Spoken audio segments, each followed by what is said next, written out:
Olá pessoal, eu sou o Everton Siqueira, médico clínico e preceptor de residência médica, e esse é o nosso podcast Ser Clínico. Hoje nós vamos falar sobre os aspectos de ciência e arte da medicina, né? Algumas perguntas elas são um pouco mais enganosas do que elas podem parecer no primeiro momento, por terem respostas não tão simples, né? Terem respostas, na verdade, bem complexas, né? E uma delas é justamente essa, né? O que é medicina, né? Essa é uma questão sobre a qual eu reflito há muito tempo. Se a gente perguntar o que é medicina para vários colegas, mesmo aqueles mais experientes, eu tenho a impressão de que a pessoa vai fazer assim, uma pausa dramática por alguns segundos, vai pensar um pouco, que as respostas vão ser bem diferentes, né? Porque é uma desses tipos de questões mais complexas do que parece à primeira vista, não é? Então, eu escolhi uma definição para mim, uma definição que me guia, que me ajuda a entender aquilo que eu pratico todos os dias, né, há muitos anos. Então, para mim, a medicina clínica, né, é a arte de ajudar pessoas doentes a se sentirem melhor, e as pessoas saudáveis a manterem, né, a sua condição de saúde. Então, E nesse processo, né, de cuidar das pessoas, né, a manterem a sua saúde, a restaurarem a sua saúde, a gente precisa de um conhecimento que a medicina ocidental, a medicina que a gente exerce, baseia-se no conhecimento científico. Então, a ciência ela é esse alicerce, ela é essa base, esse fundamento sobre o qual toda a prática clínica, né, da medicina ocidental ela se sustenta. Bom, mas então a ciência, né? O que é ciência não é uma pergunta trivial, nem tampouco a resposta é simples, né? Então alguém poderia dizer assim, ciência é uma forma de entender, explicar e controlar o mundo ao nosso redor. Ok, essa é uma resposta válida, eu acho que ela é correta, mas ela não é completa. Porque também são modos de enxergar, entender, explicar os fenômenos do mundo ao nosso redor, a religião, por exemplo, não é? Ou a filosofia. E ninguém vai chamar a religião ou filosofia de ciência. Então, a ciência tem algo a mais do que apenas tentar explicar os fenômenos, os processos no mundo que ao nosso redor e no qual nós também nos encontramos, claro. Né? E parece assim que os diferentes filósofos da ciência concordam que o que define a ciência parece ser o método que ela aplica, o chamado método científico. Portanto, a ciência seria o conhecimento, né? Que explica, que entende, que controla o mundo ao nosso redor, que advém de uma observação empírica, né? Que advém da experimentação, e que leva à elaboração de teorias gerais que se aplicam, portanto, de forma universal aos diversos fenômenos. Talvez essa seja uma definição prática, né, do que é ciência, né? Isso contrasta um pouco, né, se a gente for pensar um pouquinho na história do conhecimento humano, né, e da filosofia, né, do conhecimento, com uma outra corrente filosófica chamada de racionalismo, né? O racionalismo ele parte da ideia de que todo conhecimento válido ele deve partir de um processo dedutivo, de um processo do pensamento, das ideias, da reflexão. Então, rejeita-se a experiência como uma fonte pura de conhecimento. E isso se baseia muito na ideia de que aquilo que eu observo, né, daquilo que eu percebo, ele é enviesado, né? Ele tem os meus vieses. Eu não consigo observar realmente a realidade. Eu tenho uma interpretação da realidade que eu observo.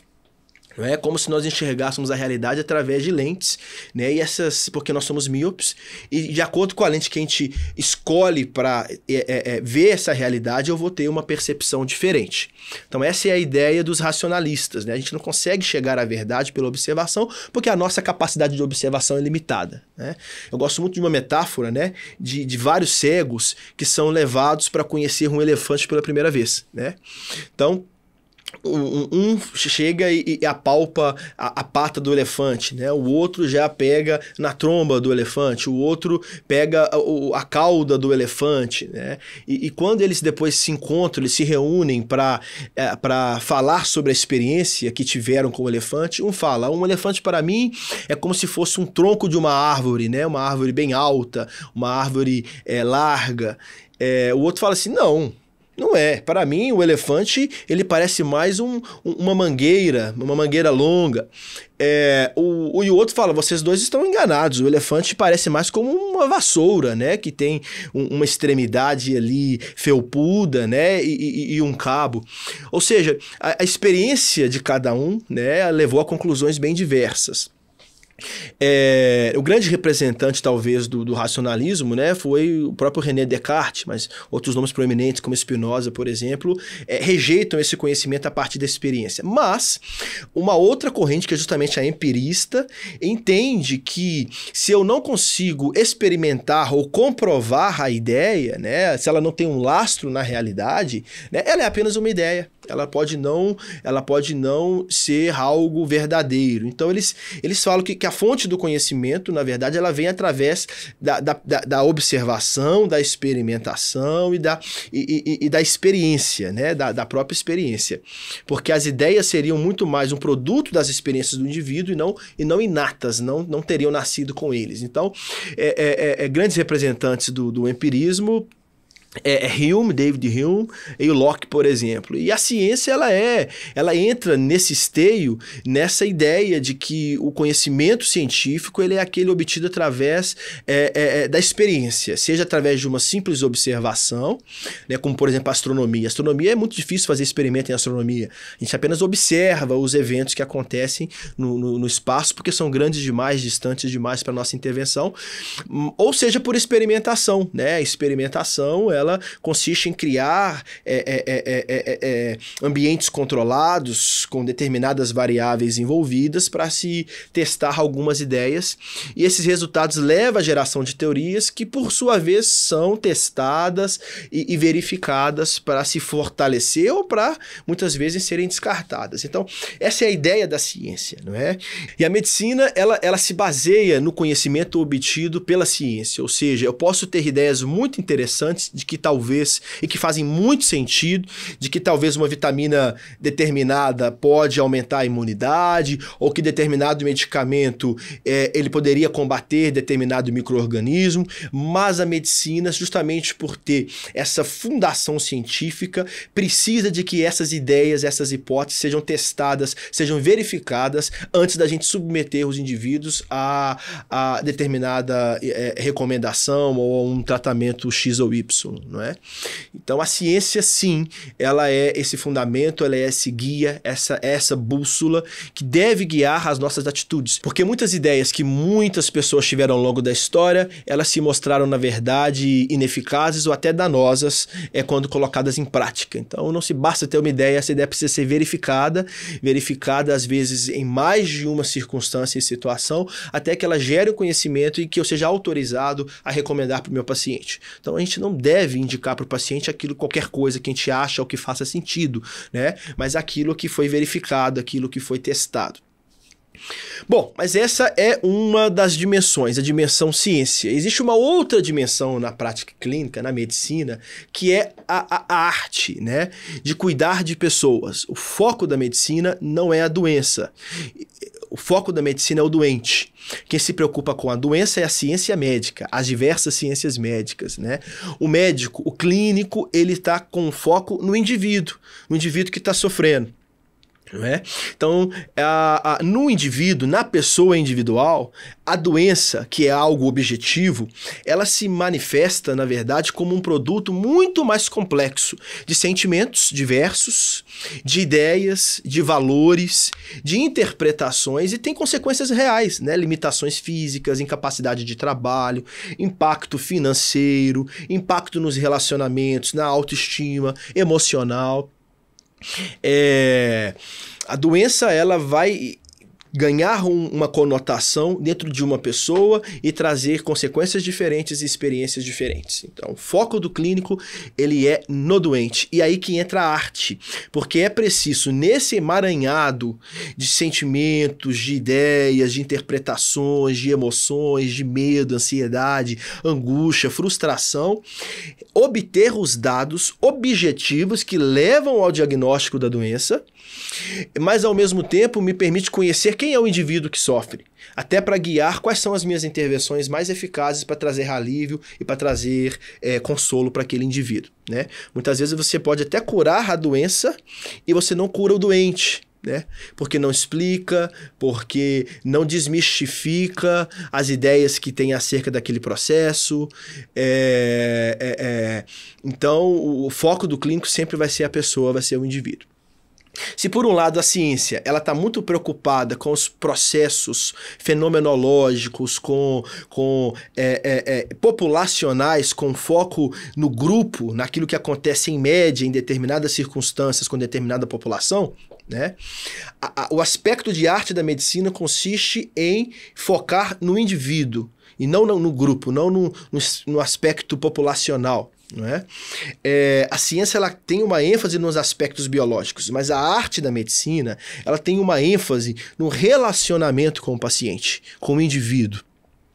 A ciência ela tem uma ênfase na tecnologia, né? A arte, na prática da medicina, ela tem uma ênfase nas habilidades clínicas essenciais, né? Na capacidade de entrevistar, de fazer um exame físico, de raciocinar e de ter um bom relacionamento e comunicação com o indivíduo. Então, uma mensagem central desse podcast é que o aspecto ciência e arte na medicina, eles não são antagonistas, muito pelo contrário, eles são complementares, né? O médico ele tem que ser um bom cientista e tem que ser um bom clínico. Essa dualidade que existe, aparente que existe, né, entre os aspectos científicos e de arte na medicina, vem dessa coisa chata de uma teoria dualista para todas as coisas, né? Enquanto na verdade na natureza as coisas são muito menos extremos e são muito mais gradações, né? Você não sai do meio-dia e entra na meia-noite, né? O processo ali do entardecer vai escurecendo lentamente, as primeiras estrelas vão surgindo até que vira noite. Então, a vida ela é muito mais uma escala de cinzas do que um preto e um branco, né? Existe sempre ali uma gradação. Então, não existe essa oposição entre ciência e arte. Na verdade, é justamente essa conciliação desses dois aspectos que vai tornar a medicina mais eficaz e o clínico mais competente, né? Bom, não posso falar desses aspectos sem falar da chamada medicina baseada em evidências, né? Um movimento desde a década de 90 que tenta, é muito interessante, levar para a prática clínica justamente esse conhecimento científico de uma forma mais rápida e mais eficaz, né? Depois que um determinado conhecimento científico é obtido, né, existe um gap muito grande para que a prática clínica seja mudada, né? Tem trabalhos que falam de 10, 15 anos de um gap entre uma descoberta científica e que aquilo realmente vire um novo paradigma na condução dos pacientes. Então, a medicina baseada para evidências nasce justamente nesse contexto que reconhece a disparidade do cuidado que é oferecido em diversos locais diferentes e esse gap, esse atraso que existe entre uma determinada evidência científica e até que ela se torne realmente algo disponível para os pacientes. E ela se baseia em 3 princípios básicos, né, da forma como ela foi elaborada enquanto movimento, né? A primeira é que as decisões clínicas devem se basear no conjunto das melhores evidências científicas disponíveis, preferencialmente os sumários, né? E esse aspecto ele é muito interessante porque faça experimento para provar tudo. Tá? Faça experimento, faça estudo para provar tudo. Então, estudos individuais, né, em populações pequenas e específicas, eles podem não ser uma evidência forte para um processo mais amplo, mais universal, para uma teoria geral. Então, quando a gente vai fazer uma análise, quando a gente quer saber o que a ciência diz sobre determinada pergunta, eu não devo escolher um artigo que fala uma coisa ou outro que fala outro, não. Eu deve-se preferir uma análise global, né, do corpo da evidência, fazer uma análise sistemática e preferencialmente através dos chamados sumários para se tomar uma conclusão. Né? O outro princípio fundamental da MBE é que o nível de confiança nas evidências científicas deve ser criticamente avaliado. Então, um dado científico, eu posso acreditar mais ou menos naquele processo, né? O modo como determinado conhecimento, como determinada evidência foi obtida, ele pode ser mais robusto ou mais frágil. Eu posso acreditar mais ou posso acreditar menos. Pode ser robusto bastante para que seja pouco provável que outros estudos levem a outras conclusões, ou pode ser frágil bastante para falar, pode ser que outros estudos vão trazer outros resultados. Então, não basta apenas ter uma evidência, mas eu tenho que fazer uma análise crítica do quanto que eu acredito naquela evidência. Isso tem método, claro.